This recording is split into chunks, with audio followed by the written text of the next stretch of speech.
دا هغه موټرونه دي چې څه موده وړاندې د اسلامي امارت د ځینو ارګانونو له لوري د تیرې ادارې د وکیل شاپور حسنزي څخه په دې تور بیول شوي وو چې ګوندې د تیرې ادارې موټرونه دي. ښاغلی حسنزی وایي چې څه موده وړاندې د اسلامي امارت د مسؤلینو له لوري 4 موټرونه په غلط فهمۍ کې له دوی څخه اخیستل شوي وو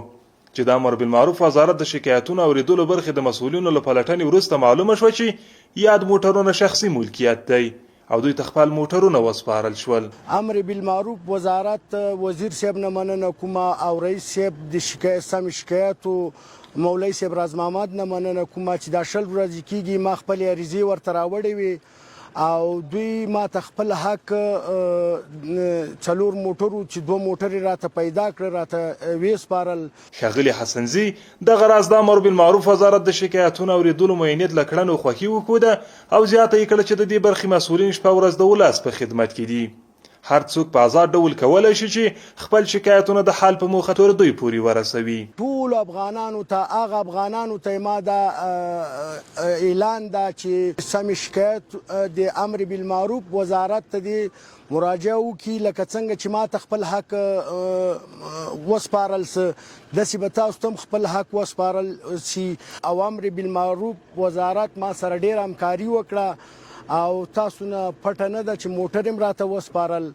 او 2 موټر او ان شاء الله دا نورم واده راته کړي دغه به راته وسپاري. زه ډیره مننه چې کومه چې موږ ته خپل حق وسپاره او ډیر په عزت او په احترامانه ډول موږ ته خپل حق وسپارل سه. د قضیې د لارو کانتیا په پار د یاد وزارت د شکایتونو اوریدلو رئیس مولوی راز محمد حمید د یاد ستونزې د حل ترڅنګ وویل هر هغه څوک چې له امارتي مسؤلینو شکایت لري کولی شي چې په آزاده توګه خپل شکایتونه دوی ته د حل په موخه راوړي. شاپور حسنزوی د تیرې ادارې د لوګر ولایت د خلکو یو استازی یا وکیل چې راغلی و د امر بالمعروف او نهي عن المنکر د سمې شکایاتو معاینت ته او د خپلو 2 موټرو په رابطه یې یوه شکایت او عریضه راوړې وه. عریضه یې دلته ثبت شوه. وروسته د ثبت کولو د عریضې نه کله چې دوی د موټرو تحقیق وشو